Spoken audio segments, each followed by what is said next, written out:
Hi, hello and welcome back to F1 Challenge VB.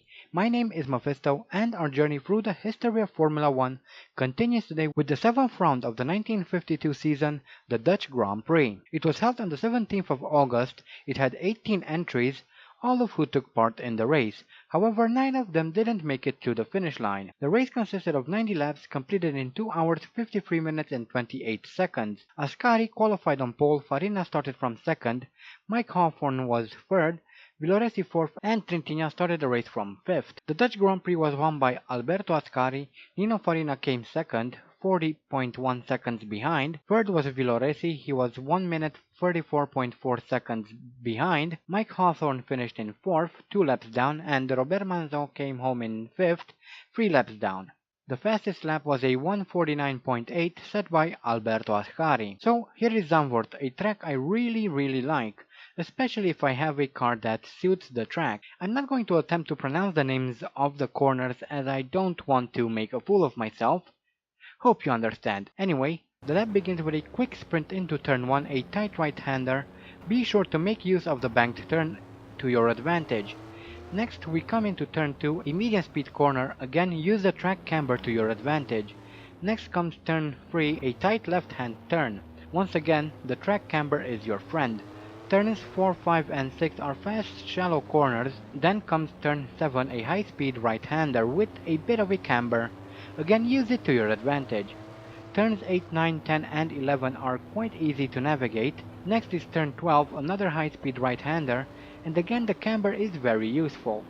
Then we have turn 13, a fast right-hand kink, which brings us onto the long start-finish straight, and that is a lap around the Zandvoort Circuit. Here we are in qualifying, we are just about to start our first flying lap. Unfortunately there were some cars at the side of the track and one of them poked out a bit too much. I didn't really see it, and that kind of ends our qualifying run. Here's a replay. Here you can clearly see that the last British car was poking a bit too much out. Unfortunately, from the cockpit view, it didn't really seem that much, and unfortunately we'll be starting from the back of the grid. This is the first attempt at this race, and it started off quite well, albeit a bit slow. Obviously there were retirements left and right, and by lap 7 I crashed into Ken Wharton, who was driving in the opposite direction, and that would have been the end of it. By this point Dennis Poor was leading the race by a huge margin. However, by lap 10 he was the only one left in the race. Sorry, but I forgot to record that part. And on lap 16 Poor retired as well. Not entirely sure why, but he did. Now, if he were to finish the race, that would have been the race. Unfortunately, everyone retired within the first half of the race, so I decided to restart, not the entire weekend, only the race. And I'm actually quite glad I did so. But now for the proper race start. Here we are at Zandvoort at the Dutch Grand Prix. I'm very happy, well, don't know if I'm happy, but I'm really excited to start this race. And yes, I'm already releasing a video because we need to try and recover the last week. Anyway, here's the grid walk.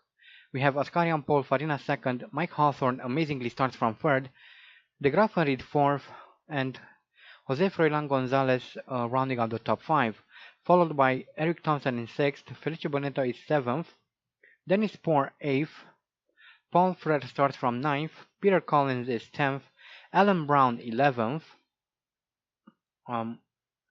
Robert Manzon 12th, 13th is Piero Taruffi, followed by Rudy Fisher on 14th, Jean Berra 15th, 16th is Ken Wharton, Maurice Trintignant 17th, Villoresi 18th, then we have André Simone in 19th, and finally Andy Higgs starting from the very back of the grid. Unfortunately, as we saw in the qualifying, we didn't actually qualify because we crashed into one of the British cars. Anyway, hopefully this is going to go a bit better than the first try. As you just saw, it was a really messy first race. Well, not a first race, the first attempt at a race. As we now rush down into turn 1, we are down in 20th, trying to be as careful as I can not to crash into other cars. either to damage my car or get anyone else. The track is actually a bit wet at this point of the race, but I'm sure it's going to um, dry up soon as we come into turn 3 here. Almost hit Andre Simone there, but I managed to kind of get around him, and we see another Ferrari there upside down. Not entirely sure who it was, I didn't see the number, and it's actually Nino Farina. I just saw him in the Finemajig there at the Finemajig. It's actually called a heads-up display, you idiot. Anyway, here is a replay of the start. Quite slow for everyone as we rush down into turn 1. Obviously the wet track surface isn't helping anyone, but as I said, I'm hopeful that it will dry up and make life easier for everyone. And we now have a look at Nino Farina in the 101 Ferrari coming around turn 3, losing control of the car and flips it over, and that is the end of his race. As we see a bunch of cars coming around, there's a Maserati nearly losing control. Next we have Robert Manzon in the number 10 Simca Gordini there. Goes up that little embankment there and flips the car upside down, and he is also out of the Grand Prix. And here is race leader Ascari, who loses control of the car, flips it around upside down, and he is also out of the race as Mike Hawthorne takes the lead of the Dutch Grand Prix. As we see a couple of Maseratis and a Connaught. I think the Connaught is that of Dennis Poor. As we're now chasing after Jean Berra, who crashes into Ken Wharton, who lost control of his Fraser Nash Cooper. We are now in 11th and nope, we're actually in 10th. We've managed to overtake Jean Berra. Next is Piero Taruffi, who is nearly 15 seconds up the road, so we have a lot of catching up to do. Not sure if we can do it, but oh well. And we saw one of the Simcas upside down. I think that was that of Manzon. This is Luigi Villoresi losing control of his Ferrari. He's upside down, and that is the end of the race for him, unfortunately. This is Alan Brown in his Cooper coming into this left-hander, trying to overtake the Simca Gordini. However, he hits it from behind and he lost his front right wheel, and he's out of the Dutch Grand Prix as well. So still in 10th, still chasing after Taruffi. We've caught up a bit to him. Not entirely sure what he's done. We're now some 10 seconds then. Piero Taruffi, we've just passed Piero Taruffi. We saw him at the side of the road there, upside down. Not entire. Well, I'm kind of guessing what happened to everyone else. And here is a replay. We see Taruffi coming around. He kind of touches the dirt there, and that flips him over, and he joins Villoresi in the upside down turn 1 club, I guess you could call that. Anyway, we're in 9th, chasing after Peter Collins, who is 20 seconds up the road. There, that was Manzon at the side there. Lap 4 still trying to catch the leaders, and we once again crash into Ken Wharton. Luckily this time neither of us lost any wheels, which is absolutely very, very good. And we see Andre Simon in his Ferrari coming around, tries to kind of cut the track there, and he pays the price as his car is upside down. A lot of cars upside down this race, and this is a replay of Andy Hicks crashing into Ken Wharton. And as you can see, we both got away unscathed there, so that's good. Lap 5 still chasing after Jose Froilan Gonzalez at the moment. He's almost 30 seconds up ahead. Lap 6 still chasing after 8th place. We are one lap ahead of Jean Berra at the moment. And we have a replay. This is Maurice Intignan in the number 20 Simca, losing control of the car in turn 1, just like pretty much everyone else, and he's flipped upside down, and we see Ken Wharton there over the fence. Here is a replay. He tries to cut turn 1, didn't really work.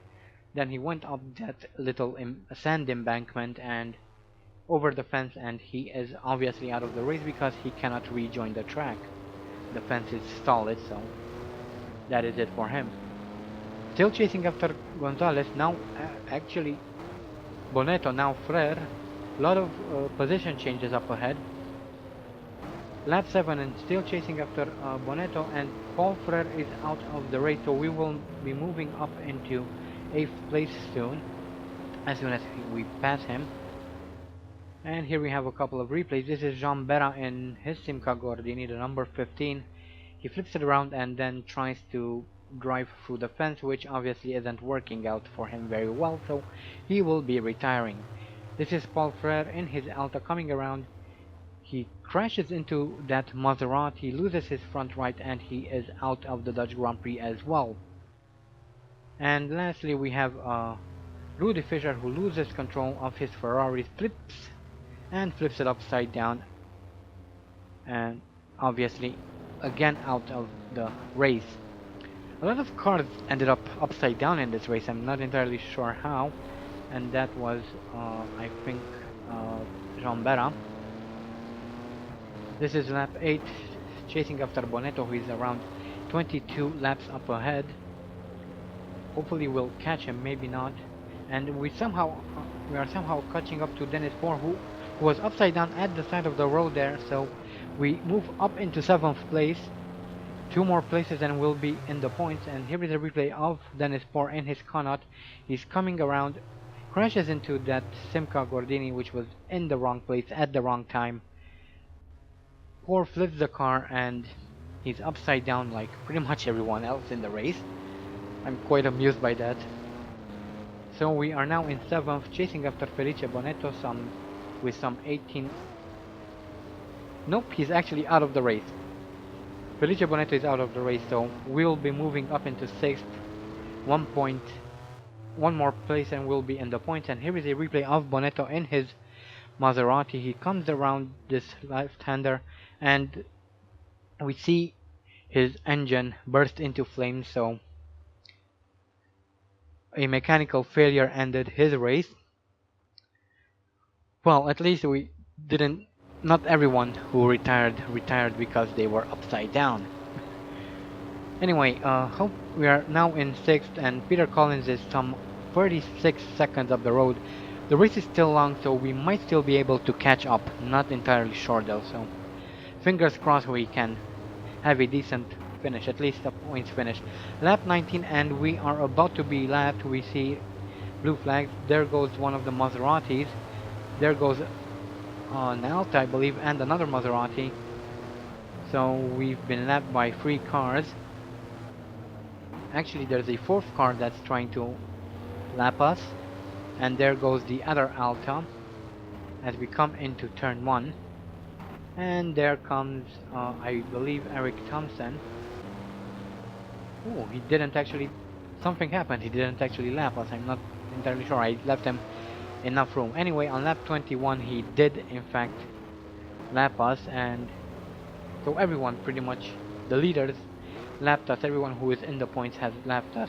This is lap 30, our final lap. And De Graafenried crosses the line to take the win here and at the Dutch Grand Prix. Very well done for him, as we now come around to finish the race to take 6th place. Not a very good race, but not a very bad one either. At least there were more than just 2 or 3 finishers. And we see Gonzalez, who is 2nd, actually managed to post the fastest lap as well, which means he will be getting a 7 points. Good for him. And here are the retirements, kind of the usual suspects really. These are the ones who always retire. Well, that was a relatively okay-ish race, I would say. Better than the usual races where only 1, 2, maybe 3 cars finish at the end. 6 cars is better than that. So I'm quite happy with the outcome, and I'm quite happy I had the idea of restarting the entire race instead of just calling it quits halfway through the first attempt. But anyway, here are the career statistics. This was Andy Higgs's 22nd Grand Prix. His best start is 5th, no pole positions yet. He has set 4 fastest laps. His best finish is 1st, has 8 wins, out of which 1 was at the Indianapolis 500. Has won 1 championship, has a total of 90 points, has retired 8 times, has experienced 465 out of 609 laps, has 3 bronze trophies, 1 silver trophy, 8 gold trophies, and as an extension, 8 podiums. And here are the championship standings. De Graafenried is now on equal footing with us. Now we both have 24 points. Peter Collins is third, Eric Thompson fourth, and Gonzalez is fifth. And a lot of people have points at this stage of the race. One more, actually, there's this stage of the season. Sorry, there's one more race left in the season, which will come this Sunday. As I said, I'm trying to recover the last week, which means this weekend, the next week, we'll have 3 races, 3 videos. After that, we'll get back to the normal 2 videos per week. But anyway, this was a rather good race. I had fun. I really enjoyed this circuit, and having the need to push myself to kind of do anything was quite fun. So yeah, anyway, that is the end of this race. Our next race is the Italian Grand Prix, the final race of the season. The score is very tight at the top there. It could be either Higgs or De Graafenried who takes the win, so we'll have to see what happens in Italy before we know anything.